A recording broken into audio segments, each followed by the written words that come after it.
through Zoom and live through Facebook to hear from our today's sessions speakers on the topic of human rights, peace, resilience, and economic situation of Afghanistan. Well, they will share their valuable thoughts and experiences on the topic, and also the audience can express their views or ask at the end of the session. Before that, let me give you some information on the SARC Youth Platform. The SARC Youth Platform is the successor organization to the South Asian Regional Youth Conference on post-2015 development agenda that was held in 2014 in Lahore, where the Lahore Youth Charter of Demands was produced. It serves as an umbrella network for youth-led organizations in Asia and provides a platform for their voices on topics important to them and the region. In addition, we engage our members in the work of SARC and other relevant institutions and partners at the national, regional, and global level that focus on or live implications for South Asia. We are a platform for young people in South Asia for matters important to them and the region. We enable meaningful engage our members in the work of young people in South Asia and the region. I think I'm here.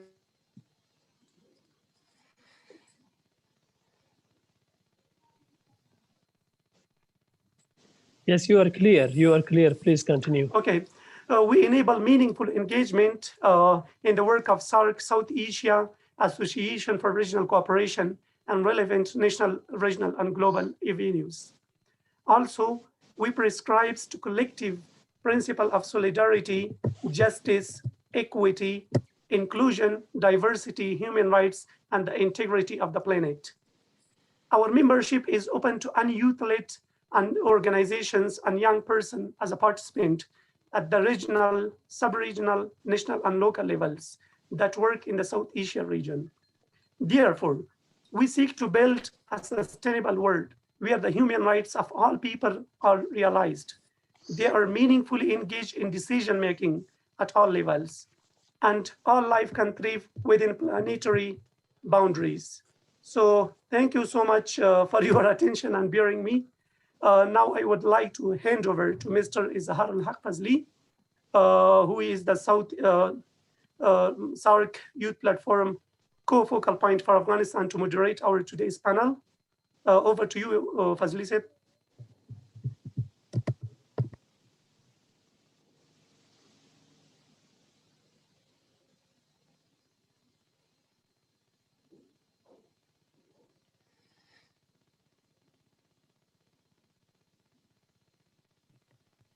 Fazli Saib, if you can hear us. Can you hear us, Fazli Saib?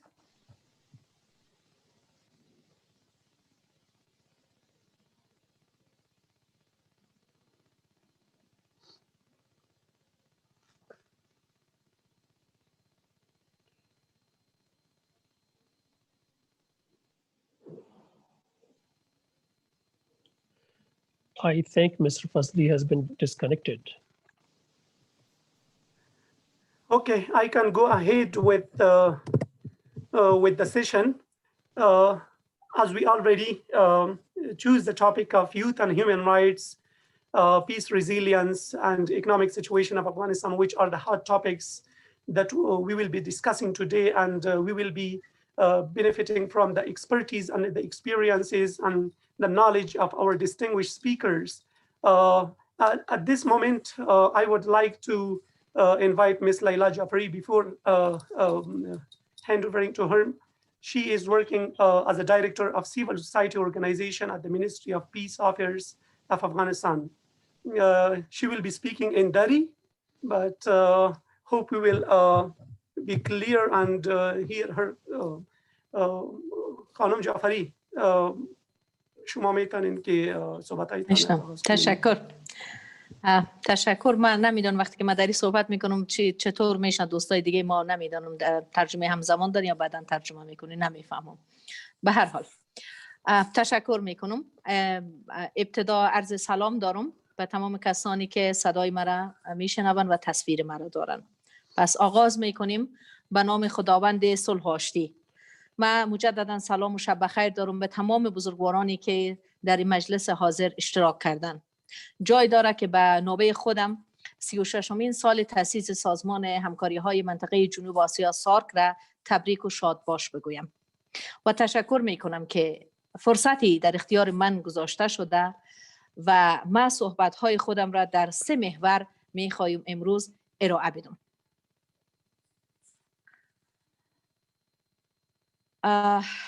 موضوع و محور اول صحبت ما این هست که میخوایم یک آپدیت را بدم که پروسه صلح افغانستان فعلا در کدام وضعیت قرار داره. محور دوم جایگاه حقوق بشر خصوصا حقوق زنان در پروسه صلح و فردای صلح‌آمیز افغانستان چطور خواهد بود است.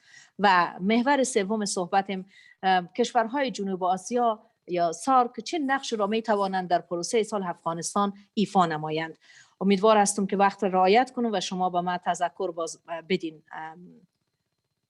آقای بریال گرامی. من میخوایم بگم که محور اول صحبت های ما مروری است بر وضعیت فعلی پروسه صلح افغانستان.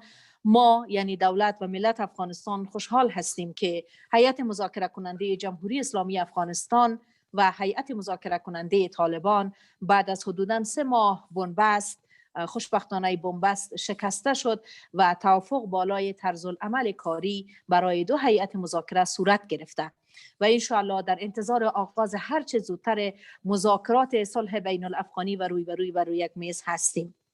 همینطور که شاهد هستین روز شنبه یعنی 3 روز قبل اولین جلسه کمیته رهبری شورای عالی مصالحه ملی افغانستان در ارگ ریاست جمهوری افغانستان دایر گردید. ما این 2 دستاورد را به فال نیک میگیریم و بیشتر خوشبین هستیم که خشونت و جنگ در کشورمان به پایان خود نزدیک شده است انشالله. مردم افغانستان روحیه گرفتن که ما افغان ها میتونیم مشکلات خودمان را با گفتمان سیاسی حل نماییم. ما باور داریم که ختم جنگ افغانستان راهبرد نظامی نداره. بنابراین باور داریم که جنگ جاری در افغانستان جنگ افغان ها نیست و این یک جنگ تحمیلی و خونبار است که زنان، کودکان و افراد ملکی ما تاوان و هزینه بسیار گزاف را طی سالهای اخیر پرداختند.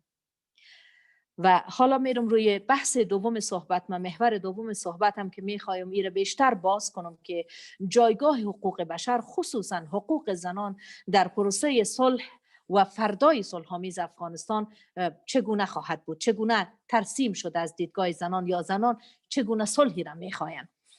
دولت افغانستان به عنوان نماینده شهروندان خودش خواهان ترسیم صلح است که حقوق بشر و حقوق شهروندی تمام شهروندانش را تضمین نماید.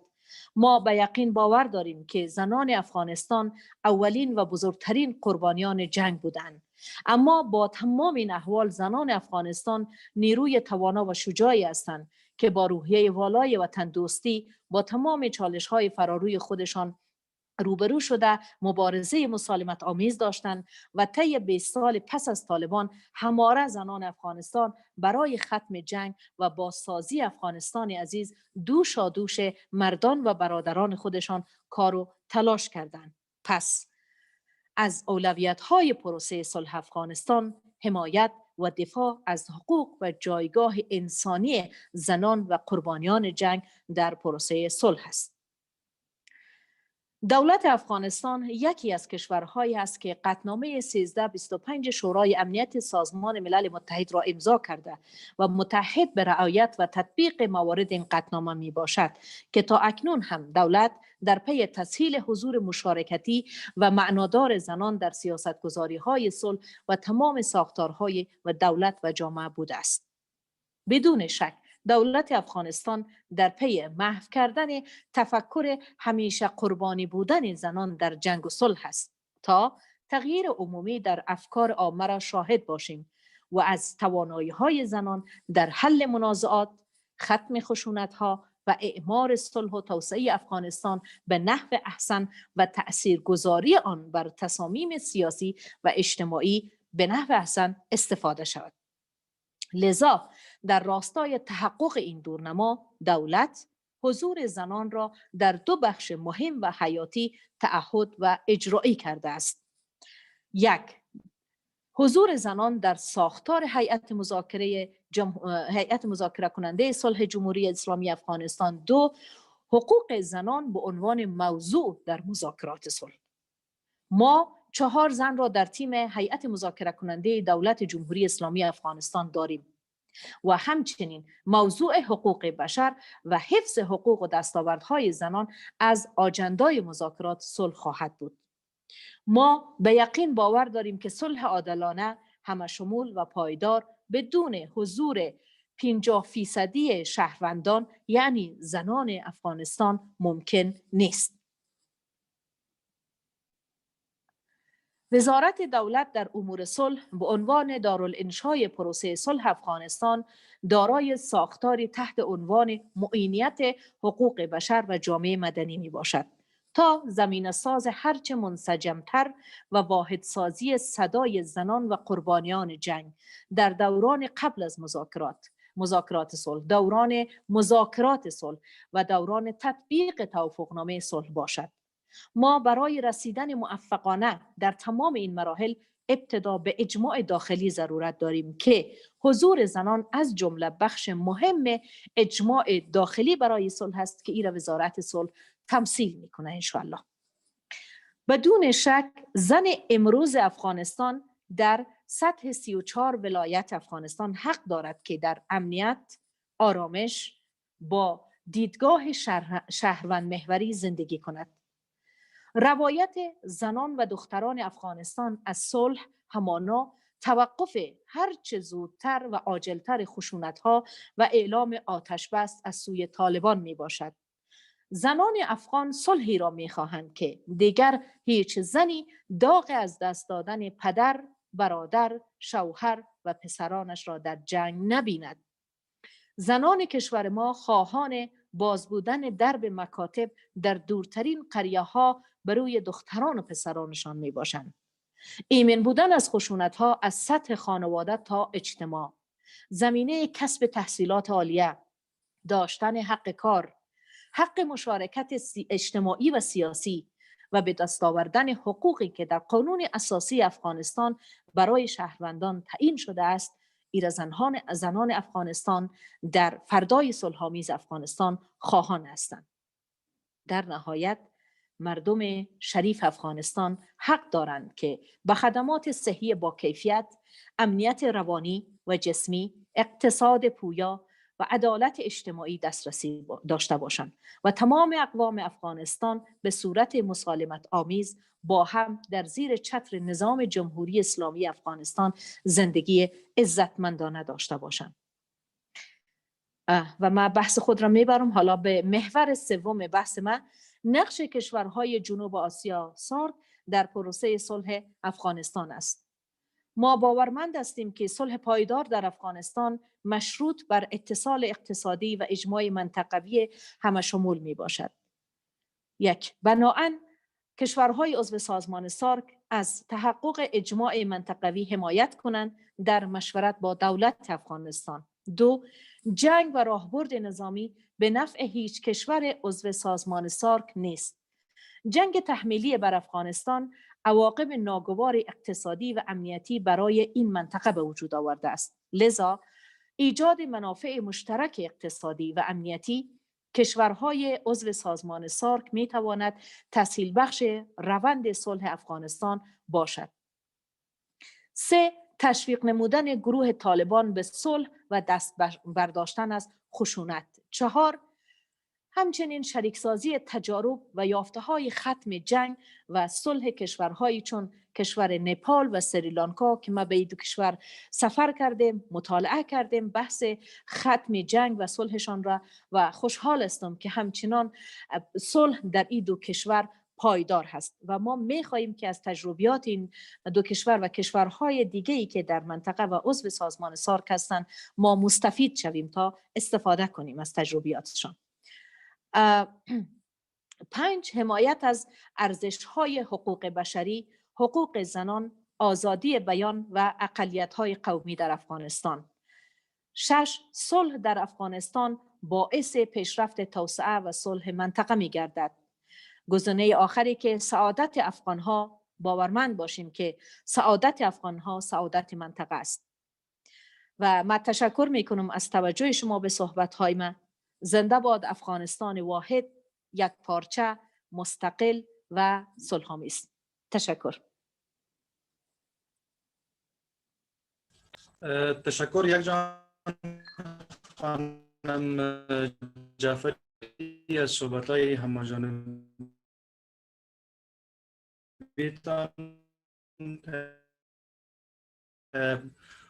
باید یادآور شیم که فی فیسبوک صفحه رسمی سارک یوتیوب پلتفرم هم به نشر میرسه. ممکن در جریان سشن ما سوالاتی هم از دوستان داشته باشیم. امروز بسیار خوب، من در خدمتتان هستم. تشکر.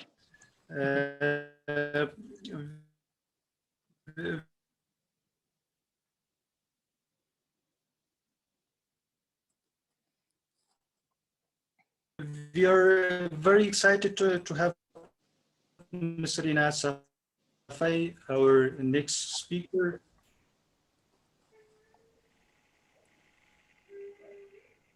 Thank you. We are very excited to have Mr. Inayat Safai as Fazli Seb, can I jump in here? our next speaker. Before he started, Inayat Safai is currently working deputy of office of the president. Recently, he was a youth program, a nationwide youth development and empowerment of the Youth for Change and Development organizations. Work in different national and international organizations focused on leadership and management. Yes, you can go ahead.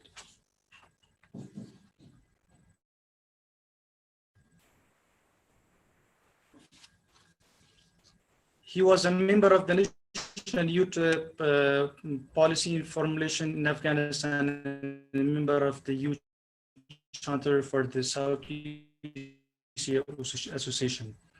Mr. Inayat participated in several international and global conferences and seminars as a speaker, panelist, and participant. Mr. Inayat has received his bachelor degree in political science from the Carleton University in 2014 and master degree in political marketing from Rome Business School in 2017.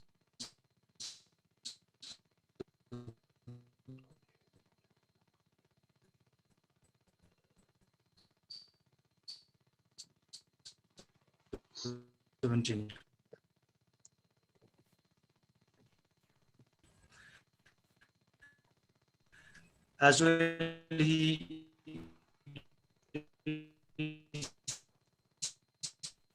received a certificate in global diplomacy from the University of London in 2020. Fortunately, Mr. Inayat Safai has received a number of awards, including the award of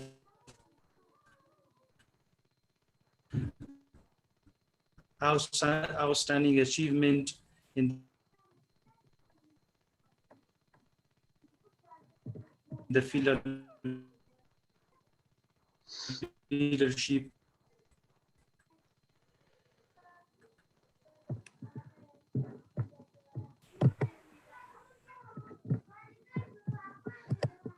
We are sorry for the interruption in the internet connection. I would like to briefly introduce Mr. Inayat Safai. He's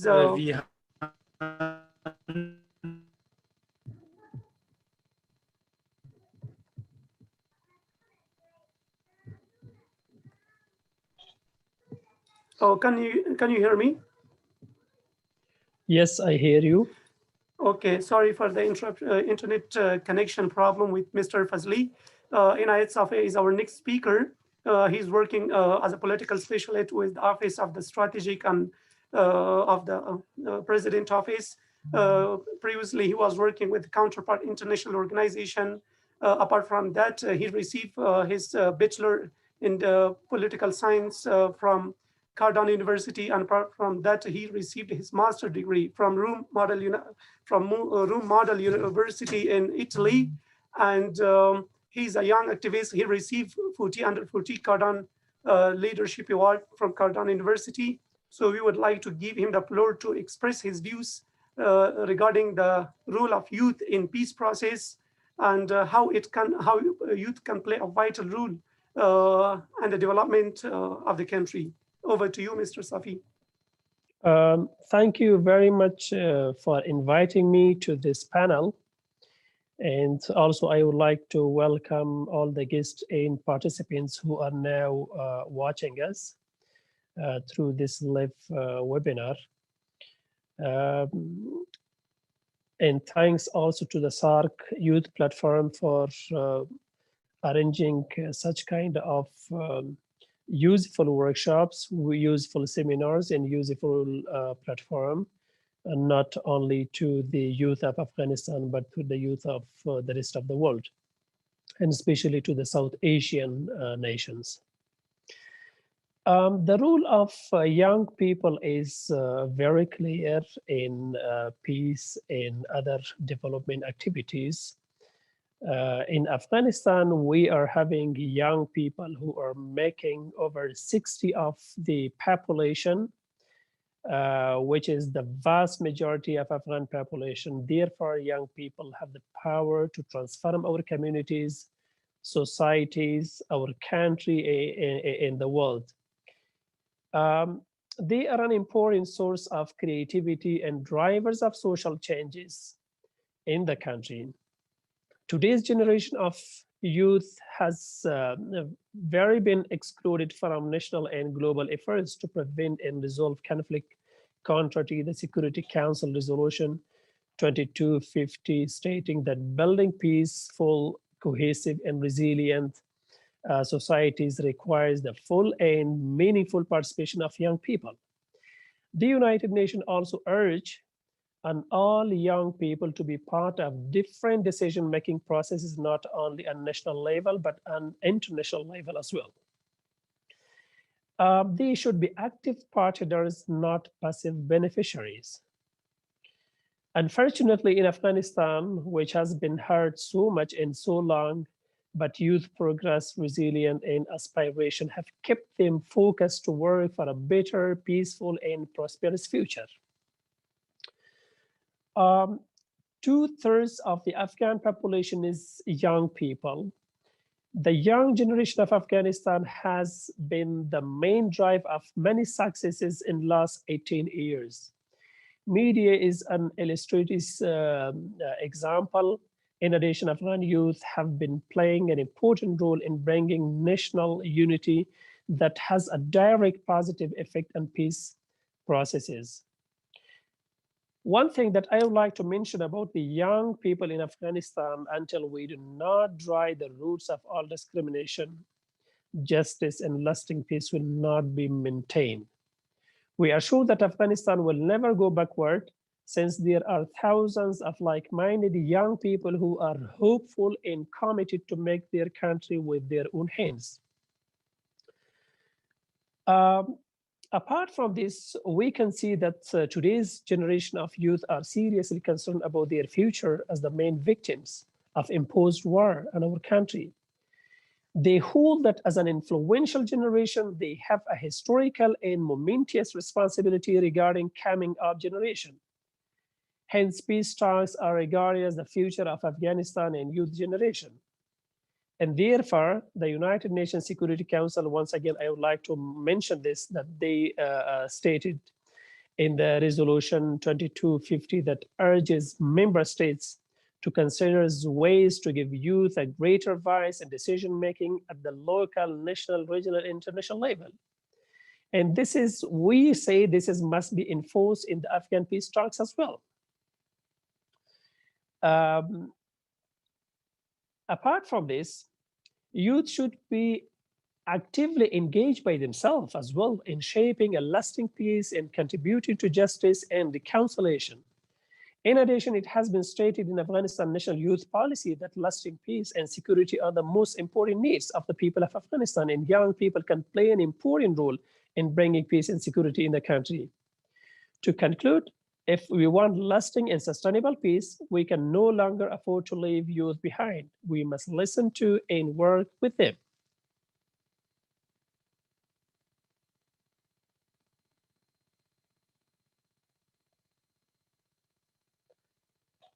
Yes, Mr. Baryal.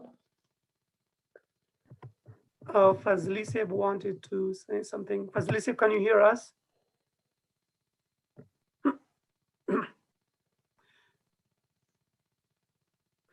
Okay, thank you so much, Mr. Inayat Safi. Yeah, youth can play a vital role in the development agenda, and they can play a vital role in the peace process towards a prosperous and delighted Afghanistan. And yeah, we need to work day and night to bring peace to our country. And 65% of the population of Afghanistan consisted young people. So yeah, as you said, we need to be optimistic towards the peace process and the peace development in the country. Thank you. At this time, lots of viewers are asking questions as well through Facebook channel as well. So we will get the questions at the end of the session. But now I would like to introduce Mr. Shoaib Ahmed Rahim. Shoaib Ahmed Rahim is the development practitioner, researcher, and assistant professor of economics. He has earned an MBA degree in finance from Institute of Management Science of Pakistan and degree in development economics from University of Sussex, England. He has worked as a development practitioner in Afghanistan for over a decade and has had the privilege to work in key areas, including private sector development, financial sector reforms, economic growth, agriculture, mining, and rural development. As a regular contributor, his work about the economy of Afghanistan and the political economy of the region has been published in English, Hindi, Pashto, Dari, and Russian languages. I would like to give him the floor to discuss about the economic situation of Afghanistan and how it impacted on COVID-19 and what were the challenges and opportunities. And he will also touch upon the Geneva Conference on Afghanistan and how we can play, like our citizens can play a vital role that to make the government accountable and how to avoid the corruption, maybe like those funds we are receiving from the international community. Over to you, Mr. Rahim.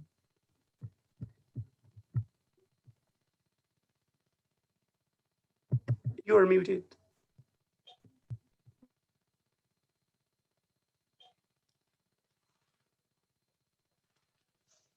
Can you hear? You are muted, Rahim. Yeah, can you hear me now? Yes, very well, clearly. Yeah, thank you very much. I'm glad to be part of this prestigious event organized by SARC Youth Forum, people like Baryal and his team who are doing a wonderful job in conveying Afghan voices to the region and beyond. Once again, thank you very much, and I hope my internet doesn't break down in between. The slow internet and the shortage of electricity supply is an evidence of what we are going through at the moment. This thing might look strange elsewhere in the world, but that's something common in the region where we live, particularly in Afghanistan. And it's our joint responsibility to make our country and the region a better living place. And a platform like SARC Youth Forum can play an important role in that. I have a bit longer agenda on hand, but I'll try to.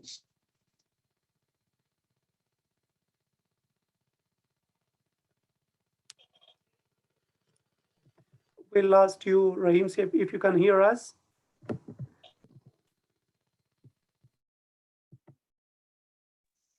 Yeah, my voice will break down a few seconds when I get back. I did over with that. Probably the speed is a problem. Afghanistan, when we talk about Afghanistan, so there are two major issues that we touch upon. There is conflict. We are living in in a poor economic circumstances that affects the life of citizens in the country. So when we talk about Afghan economy, I'll divide into three different eras. So there was an era before COVID-19. There is one we are living in, which is going on, and then there is one beyond.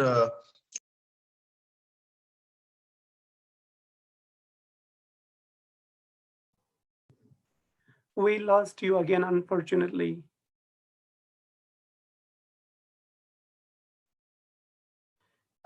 If you can hear us, just you can maybe switch off your camera. Maybe then your internet connection will be better at that time. Yeah, thank you. So even before arrival of COVID-19, our economic indicators, they have not been very friendly and very attractive. If we talk about some of the macroeconomic indicators like number of people below poverty line, percentage of people who are unemployed, rate of economic growth, and then I go on to other economic indicators, including the average income of individual trade. About them, there has to Afghanistan. After 2016, after 2016's Brussels.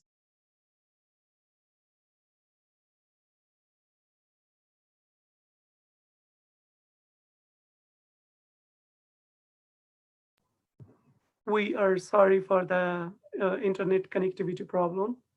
I hope Mr. Rahim will be back soon and he will continue his speech.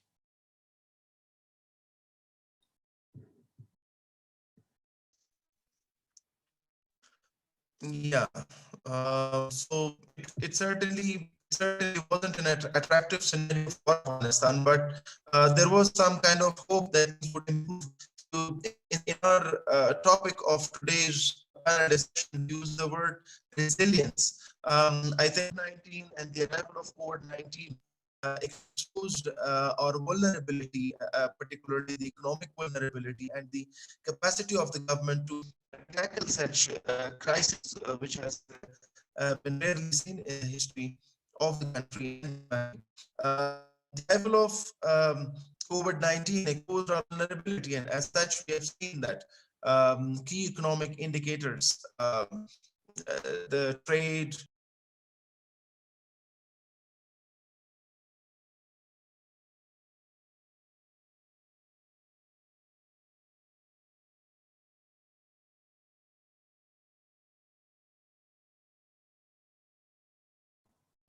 We lost you again, sir. all have. Yeah, the economic indicators with the arrival of COVID-19 has been affected even further. The economic growth percentage, which was positive, has now gone down to negative figures, and it's expected that for 2020 our economic growth figures based on World Bank data could be around minus. Imagine what we were going through with the 3% economic growth, and what we might be facing, it is minus 5% or minus 7% due to the ongoing pandemic. So of course, this is a challenging situation, and it is still going on. We are witnessing the second wave of COVID-19, and it is a disaster for countries like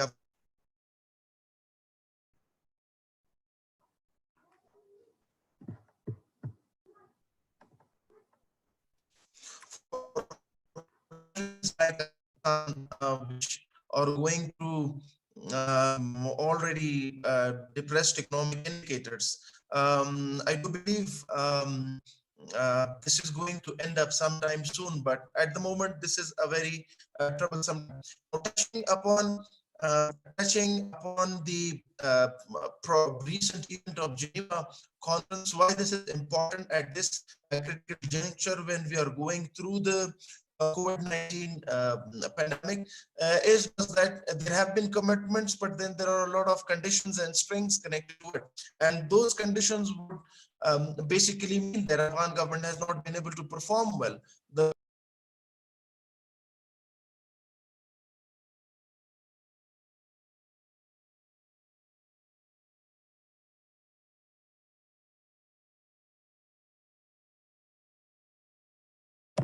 Yes. The top agenda of Geneva conference was corruption and of government's ability to manage the national fund. I think this 2020 to 2024 is a crucial time for Afghanistan and for the youth. And it is very important that youth platforms come together and ensure how government performs. They can join different entities which are meant for anti-corruption and ensure very effective supervision on government's expenditure on one side. On the other hand, it is very important that at this juncture that peace process is speeded up because we cannot afford any more conflict in Afghanistan.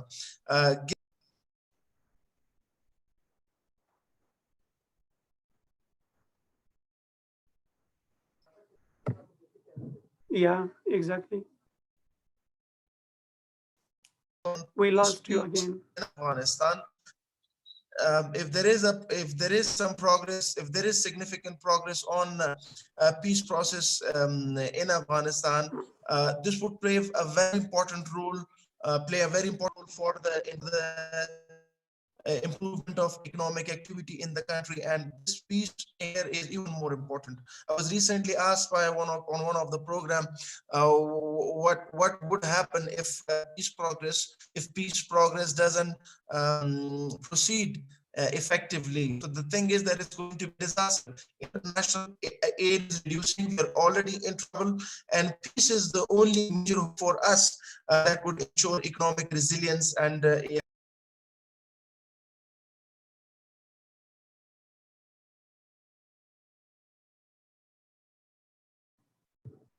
Yeah.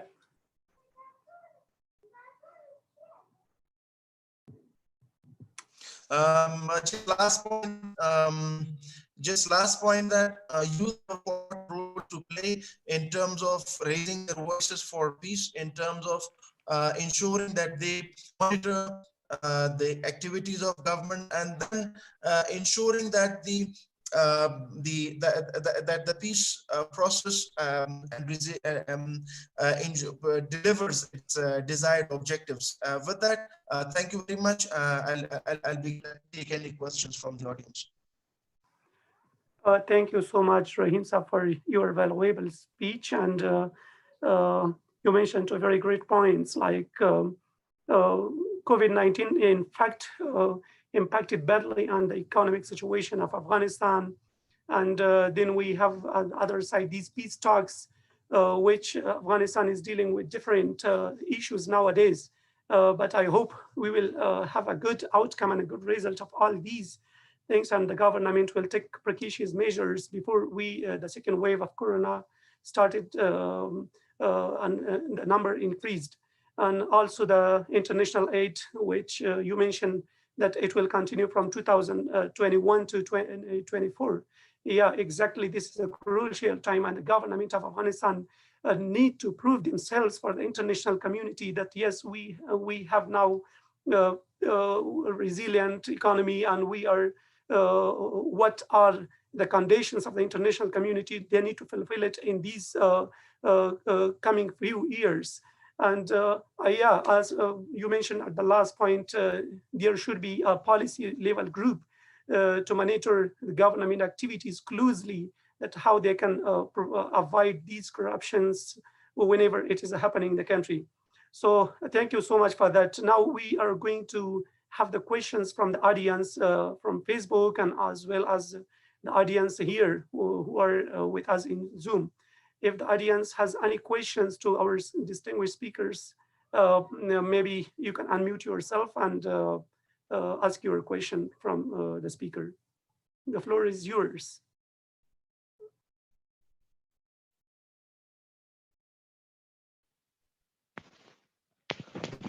Okay. Can you hear me? Yes, Mudabbir sir, please go ahead. Yes, I'm Arif Mudabbir, Peace First Ambassador for Afghanistan. And I have a question first from your guest. It relates to all of the guests and youth expertise in peace building. My question is this: that what is the best mechanism of engaging youths in SARC countries to bring pressure on their countries, on their political leaders, to just support the peace process in Afghanistan? This is my first question. And the second is related to the Laila Jafari. I want to ask in Persian. صدای مرا داری؟ بله بله بله، بله بله بفرمایید. صدای شما را میشنویم آه. آقای مدبر، بفرمایید. بله. تشکر. بله بله. سوال من میخواستم در مورد مشکل داره راهکار وزارت صلح در رابطه با دخیلسازی جوانان در کشورهای سارک، مخصوصا راهکار وزارت صلح بشنوم که چی است، که با چه راهکاری جوانان را مخصوصا جامعه مدنی را در کشورهای سارک دخیل میسازد تا اینکه به رهبرای سیاسی و به رهبرای حکومتیشان مثل رئیس جمهور و نخست وزیرشان فشار بیارد تا اینکه از روند صلح پایدار در افغانستان و صلح با طالبان، توافقنامه صلح با طالبان حمایت شود. تشکر از توجهتان. تشکر از شما.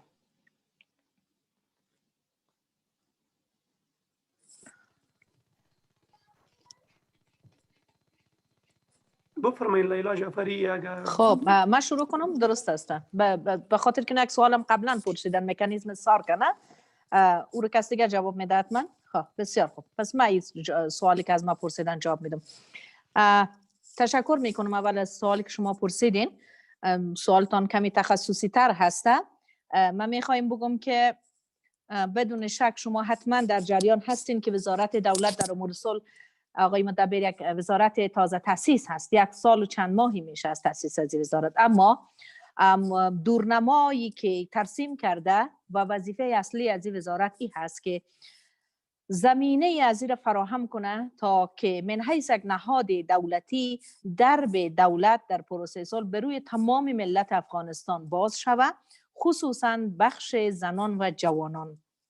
ایره از متعهدات و برنامه‌های بلند مدت وزارت هست. اما شما می‌بینید که ما شاهد شکل‌گیری شورای عالی مصالحه ملی افغانستان هستیم و به نوعی خط یا استراتژی را شورای عالی مصالحه افغانستان به وزارت صلح میده و ما نهاد اجرایی دارالانشا هستیم. اما تا فعلا که تا شورای عالی صلح، شورای عالی مصالحه کارهای خود را آغاز نکرده به صورت رسمی از پایتخت تا سطح 34 ولایت، وزارت صلح کارها و برنامه‌های زیاد را در سطح فعلا نشست‌های داخلی انجام داده، در سطح ولایات افغانستان انجام داده، اما تا حال برنامه خاصی را که ریخته شده باشه که چنین پلانی باشه تا جوانها را بخواه ببره یا روبرو بشنه با کشورهای عضو سارک، اینا تجربه ختم جنگ و صلح را دارن، این چنین برنامه ای را هنوز ما به حالت اجرایی در نیاوردیم. اما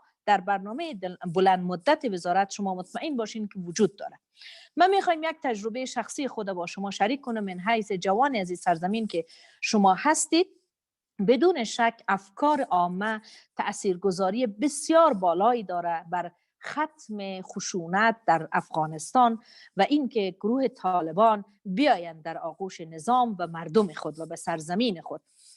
ولی این باید طوری صورت بگیره که تمام جانبین اینمی صلح را بپذیرند. من خاطره ای که از مردم نپال یاد گرفتم، چیزی که از آموختم و من حیث خاطره برای ما شده، ما 2 جانب جنگ را در نپال وقتی دیدیم، باور کنید هر 2 طرف جنگ که خوشبختانه آلاده صلح هستند به ما با افتخار میگفتند که خود ما بین خودمان صلح کردیم، کسی ما را مجبور به صلح نکرده بود و این نوع تفکر باعث از این میشه که اینا از همون صلح خود پاسبانی بکنن و به سوی اعمار صلح برون. و انشاءالله ما سوال شما را انتقال میدیم به رهبری وزارت و مطمئن باشین که شما در سطح شورای عالی مصالحه، در سطح دولت افغانستان حتما چنین برنامه‌هایی روی دست خواهد گرفته شد. تشکر میکنم. امیدوارم که جواب ما قناعت بخش بوده باشه. تشکر از شما. تشکر. خواهش میکنم.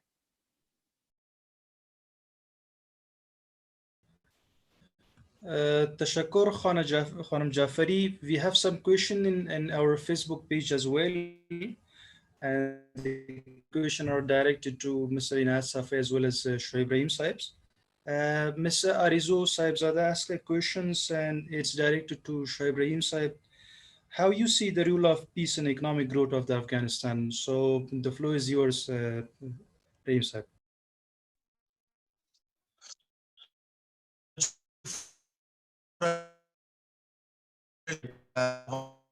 We do understand the close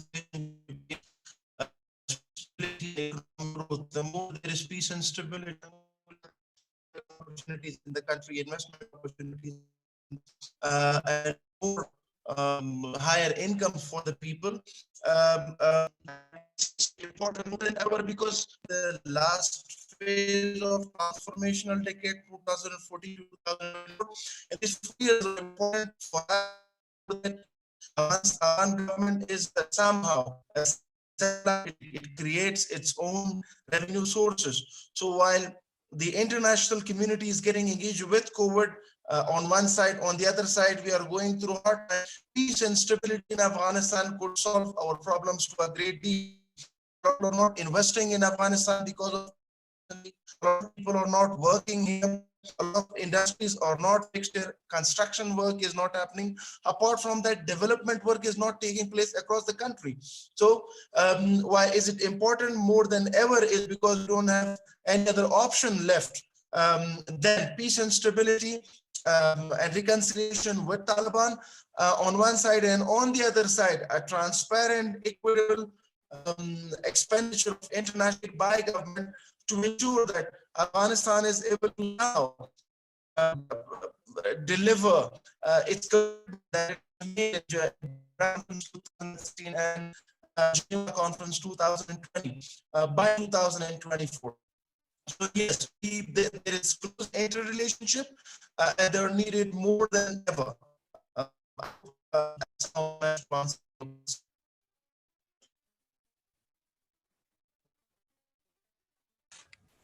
Thank you so much, Rahim Saib, for your comprehensive answer. If our audience in WhatsApp or in Facebook or Zoom, they have any question, they can direct their questions to our panelists. So our next question is directed to Inayat Safi Saib. Ms. Hamida Wardak asked about a question that how you can consider the rule of youth in human right in Afghanistan. The floor is yours, Safi Saib.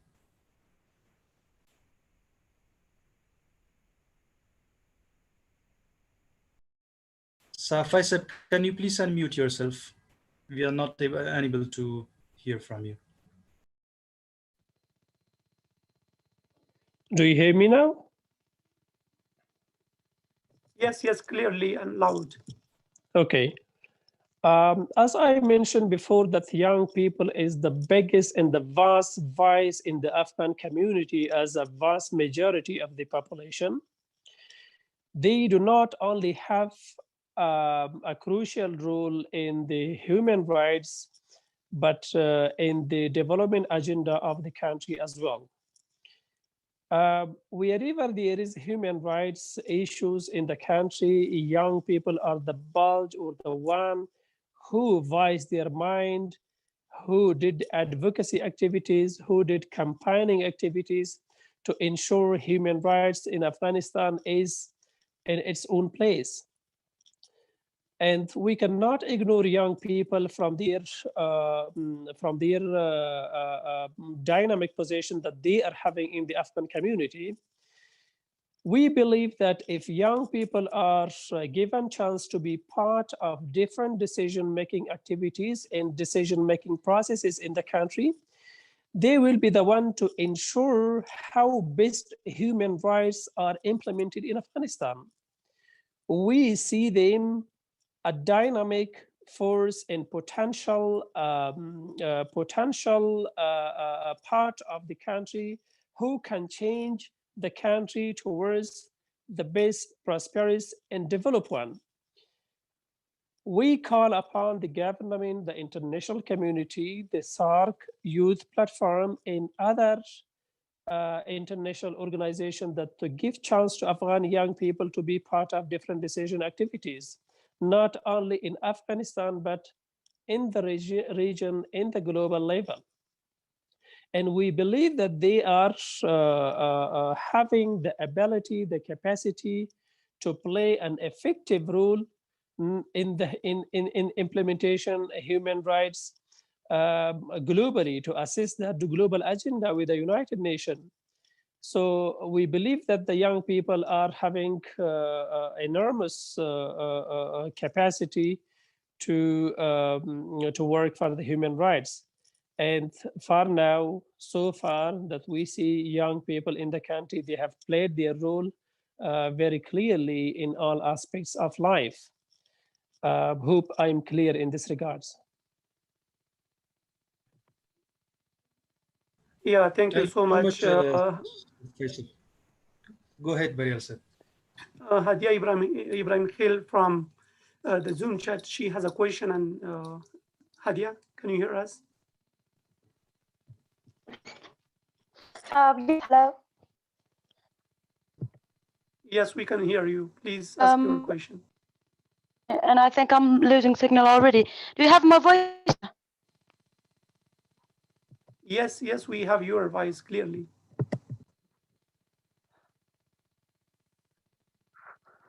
Thank you so much. Thank you so much, Mr. Barial, for giving me the chance to speak.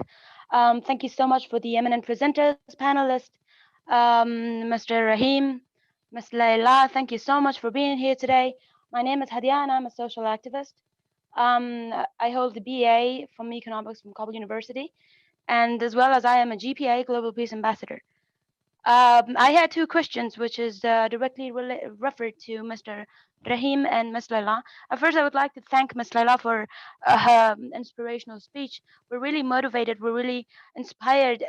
میخواستم بسیار زیاد تشکر کنیم. انشالله که سخنان که شما بر ما فرمودید بسیار امیدوار کننده بود. انشالله که آنچه که شما بر ما بیان کردید انشالله روز واقعیت شود.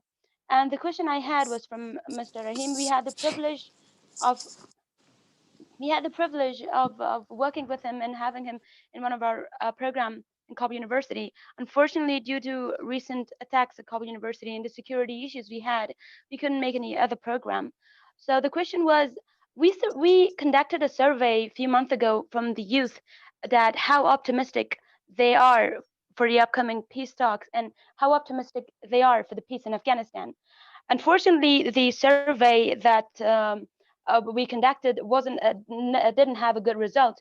Mostly, more than 75% of Afghan youth, which are student and educated at Kabul University, they're not optimistic about it. As a global peace ambassador, someone who's working for youth, someone who has a background for supporting them and giving them motivation for peace, I don't really know how to answer that. I've totally lost the hope and the motivation for them to give them an inspiration for peace. I'm actually asking you to help me. What am I supposed to say for them? Because recently we've actually experienced a terrible nightmare in Kabul University. We lost the most lovely souls in Kabul University. They were innocent. They got killed. But I don't really know how to answer that. I'll be glad if you kindly respond to my concern. Thank you.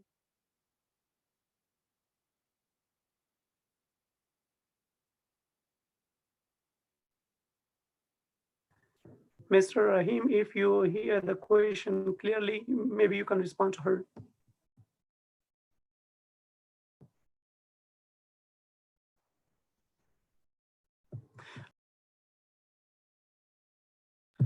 I think he has connectivity problem. Maybe someone else has any question from our two other speakers, Layla Jafari and Inayat Safed. Maybe they will go first to the question, and as soon as Mr. Rahim back, then he will respond to the question later.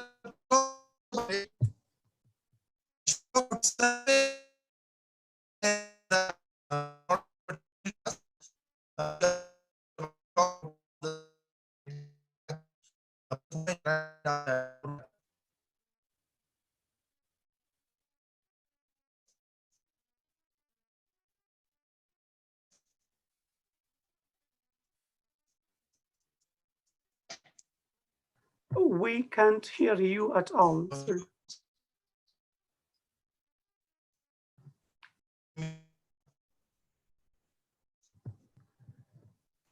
We can't hear you, Rahim Sab. If there is any question, you can ask, and then we will come back to Mr. Rahim later on. Mr. Barial, we have a question on Facebook. The question is directed Yes, please go ahead. Nasa Faisal, if he can hear us. The question Yes, is I hear you. I hear you, please. Thank you, sir. Faisal, the question is asked by our audience, Muhib Rahman. And he asks, what is the role of civil society in the peace process? Now, unfortunately, the role is very weak, and how we can make the government to involve the civil society in this process. Okay, thank you very much. This is really a nice question, and the international community also insists on the role of civil society in the peace dialogues and peace negotiations. The role of civil society in the peace processes is very clear, very crucial. No one can ignore their dynamic role in the peace processes. We are hoping the government will include the civil society by giving them a big part in the negotiation.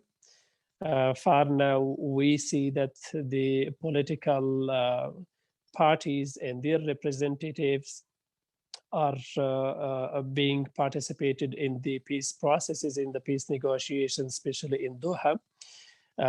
We are hoping that the civil society representations must be there, and they will be given chance to be part of the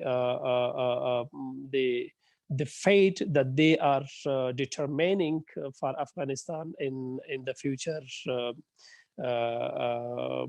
in the future arena. So the civil society, they themselves had did a lot of advocacy inside Afghanistan and outside Afghanistan to become part of the peace processes.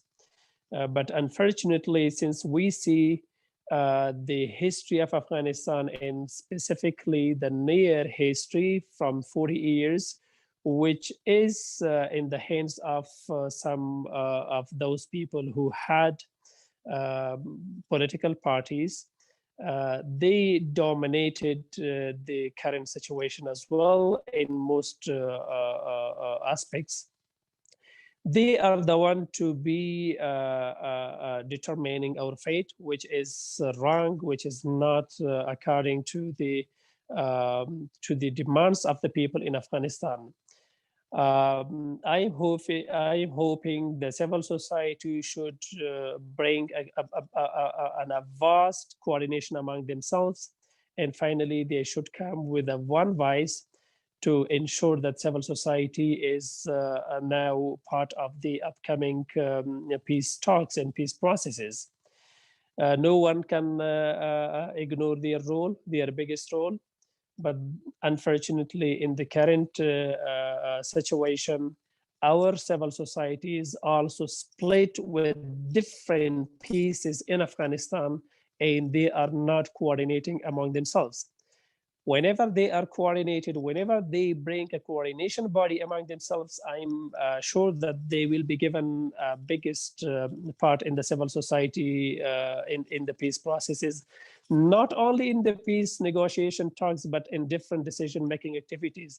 And the government of Afghanistan is committed to bring civil society to the developing agendas in Afghanistan.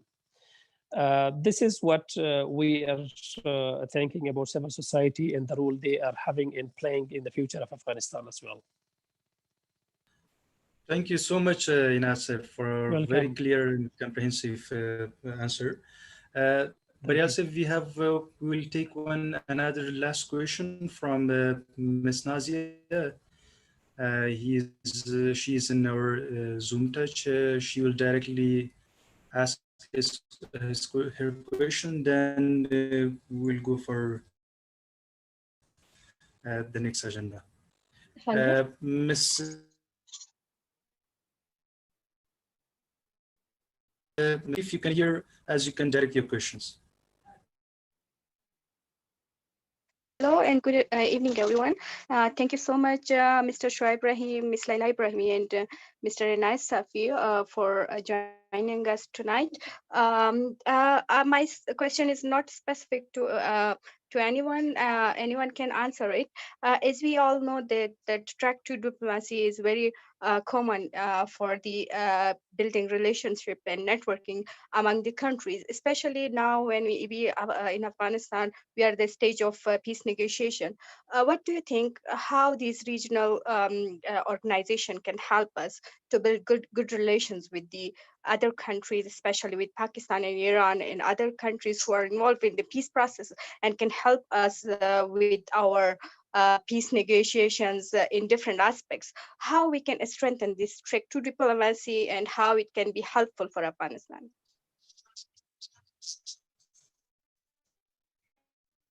Yeah, should I chip in? Since I missed the last question, I would like to complete with this one.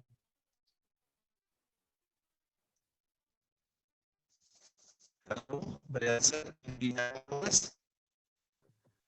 Rahim Saab, we can't hear you clearly, unfortunately. Okay, then I leave it to Safai to answer if it's not clear enough. Okay, thank you. Maybe Laila Jafari or Inayat Safi will have something to answer this question.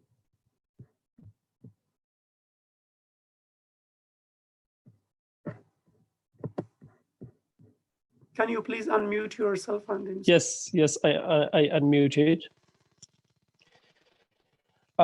First of all, I will just comment on the most frustration of Ms. Hadia that she has asked in the beginning about her frustration about the future of Afghanistan, about the future of peace, and what will be happen next. I would tell her that please do not lose hope. We are hoping for the best in the coming future, inshallah. And the young people who are educated, who are now know their bad and right, their good and bad. So we are having all of them, and hopefully we will have a very good future, a prosperous future. So you should not lose hope, and we have to keep up with our hope. The question Ms. Nazia Nouri has asked about the strategic relation with our neighboring countries after peace and during the peace. Yes, this is a very crucial element of the peace processes in Afghanistan. If we are thinking to have a lasting peace in the country, we have to have very close, very good, and very positive relation with our neighboring countries, with Pakistan, Iran, China, and other Central Asian countries. And without good relation with our neighboring countries, our peace will always be fragile, and we will not have a lasting peace in the country. So in order to establish this kind of relation, we need a strong diplomatic mission abroad. Without strong and effective diplomacy, yes, we all will be fail, and we will not be able to maintain our relation with the foreign countries, with our neighboring countries, in the interest of Afghanistan. We have to keep our interest in our diplomacy. We have to keep our interest in national values in all our public relations and international relations with our neighboring countries. And without their relations, without having good relation with those countries that Ms. Nazia Nouri has mentioned them, we will not have a long-term peace in the country. It will always be a fragile peace. We will have for short term, but not for long term. Yes, this is the very most effective point that the peace negotiation teams, the Afghanistan government, the international community who are supporting the country and the agenda, development agenda in our country, they have to keep in mind that the Afghanistan government must have positive and good relation with their neighbor countries. And without this positive relation, definitely we will be in trouble again, like we have seen in the history in the past that the Afghan government has cut their positive relation with our really. We saw the result and the consequences that what happened to Afghanistan. We only faced 40 years war in the country. They send their spy to the country. They start a very imposed and meaningless war in the country. Million of Afghans has been killed in this war, and if we continue like this, definitely we will be having more. This is a very dynamic issue, and the Afghan government should focus on this and to maintain this relation with the neighboring countries in the meaning of keeping the national interest and its place with a very strong diplomacy and good relation.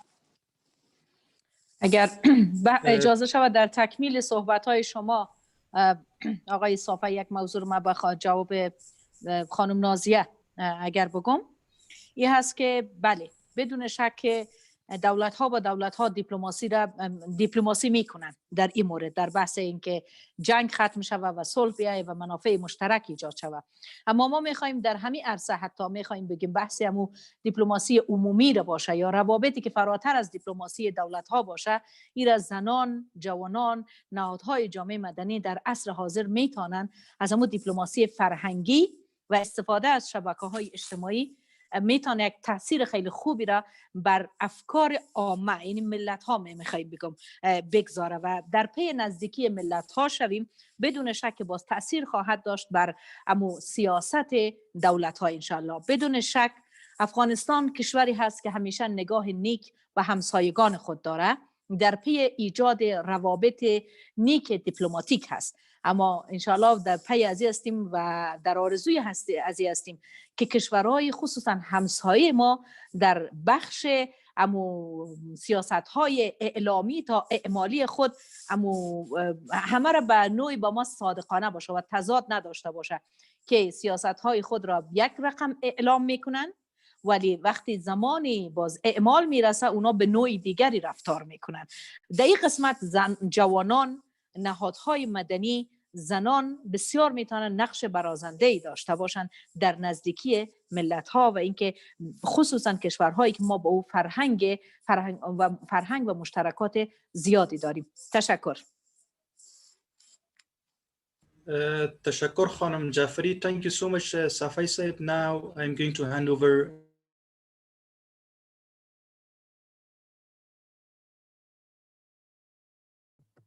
Yeah, thank you so much, Fazli Saib. As mentioned by our speakers, yeah, we need to have a regional cooperation and collaboration with our neighbor countries, especially the SAARC countries who are part of this cooperation team. And yes, if we wanted to have a strong relation, we need to have a strong representation of Afghanistan in other countries, as Mr. Safi mentioned, to have a young, like talented diplomats who will represent and defend the country in a right way. So I think we are almost at the end of the session. At the last, I would like to say that the purpose of this national event was to gather and to write and report and to present it at the international webinar on the occasion of 36th International Day of SAARC Charter, which they will be celebrating tomorrow, and all the SAARC countries representative will be there. We wanted to collect the information and the views of young people to incorporate it and present it there at tomorrow's session. So once again, I would like to thank you all for joining us, for bearing with us, and sorry for the internet connection problem. So I wish you all the best and hope to see you soon, maybe in another events, in another virtual events. Have a great evening. سلام مجدد آقای بریال ببخشید. خب بفرمایید. تشکر هستم. سوالشان تازه یادشان آمده. نه خیلی منتظر نوبت بودیم. خب معذرت میخوایم. پس بفرمایید، چون آقای بریال جمع کردن برنامه را. بفرمایید خواهر نازنین. سلام مجدد. باز هم I'm glad to be part of this SAR conference, and I have a question about the achievement, women achievement, and will be preserved. What's the grant is there that achievement of 2 decades will be preserved? And another question from Miss Laila Jafari. خانم لیلا جعفری، سوالم از شما این است که در مورد دستاوردهای زنان گفتین یا نه؟ و سوال که چی تضمینی را گفتم وجود داره که دستاوردها هیچ سواد 2 دهه متوجه شدم. بله. و در تقریبا 2 هفته بعد ماه سوم است قرار است که این نشست که در وجود داره. بله. هنوز به نتیجه نرسیدیم. هنوز بله. خشونت ها بیشتر و بیشتر شده رسیدن بله. و روند صلح به کجا خواهد رسید و 5000 زندانی به افغانستان، حکومت افغانستان آزاد ساختن، ولی هنوز هم خشونت ها بلند شد، زیادتر شد و فعلا قرار است 7000 دیگه از اینا را آزاد بسازد. افغانستان به کجا خواهد رسید؟ ممنون.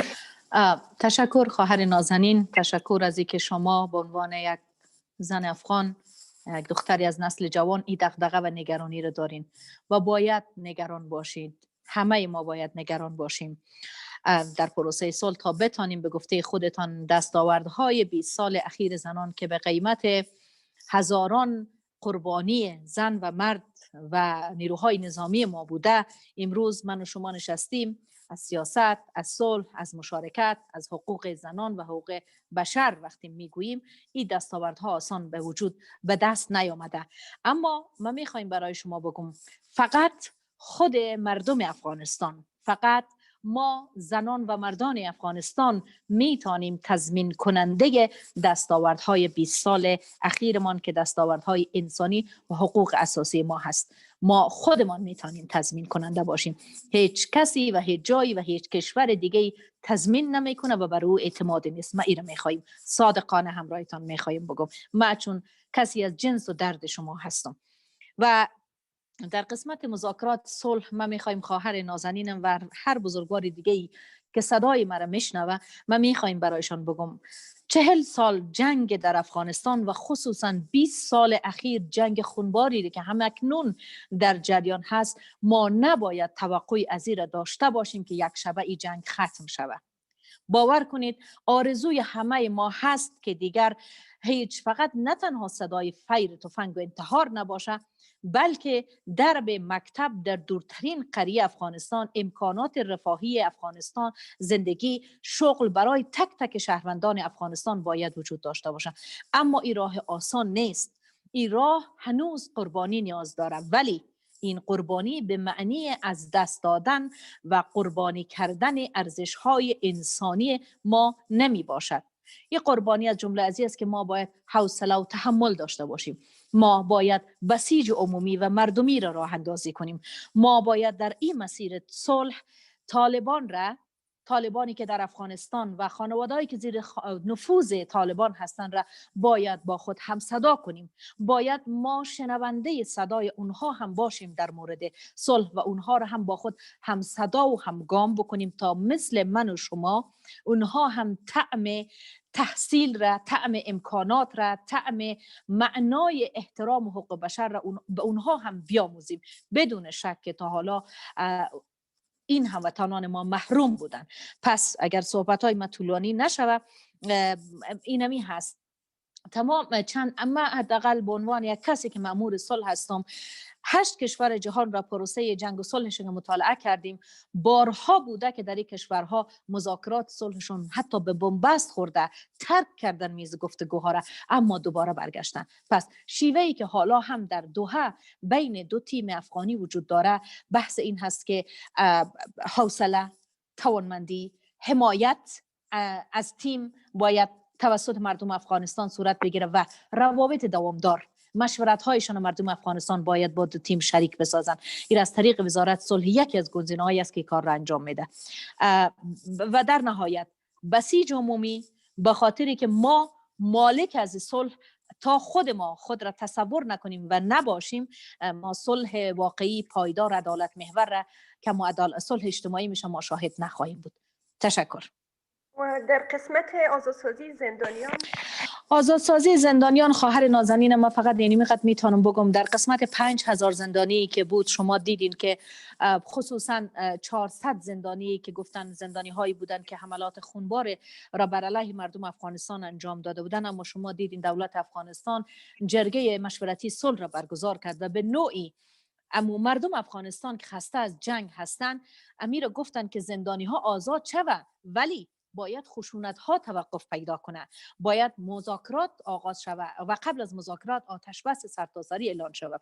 و ما و شما امیر میخواهیم که این فشارها بر روی دو جانب باید باشه. شما که امروز از دولتتان، از من حیث هموطن و مأمور خدمتگزارتان در دولت سوال میکنید، ما میخواهیم که این سوال ها را از هیئت طالبان هم شما بپرسید، از رهبری طالبان هم بپرسیم، از ایالات متحده آمریکا باید بپرسیم که چرا طالبان بر 4 مواردی که در بین ایالات متحده آمریکا و طالبان در دوحه و توافقنامه‌شان امضا شده چرا رعایت نمیشه. دولت افغانستان با حسن نیت زندانی ها را رها کرد و اونها تعهد داده بودند که باید سربازانشان به جبهه جنگ بر نگردند، اما شما متاسفانه و همه ما میبینیم که اون اسناد وجود داره که به جبهه جنگ برگشتن و اینجا ملت هست که باید صدایتان رو بلند کنید، باید دادخواهی بکنیم که واقعاً خشونت توقف پیدا کنه، آتش بس اعلان شود و طالبان به تعهدات خودشان باید متحد و پایدار باشن. سکوت چاره کار نیست. من میخوایم بگم باید همه بسیج شویم و صدایمان را بلند کنیم تا این جنگ انشالله نقطه پایان برش گذاشته شود. سلامت باشه جهان صفا. زنده باشین. شما.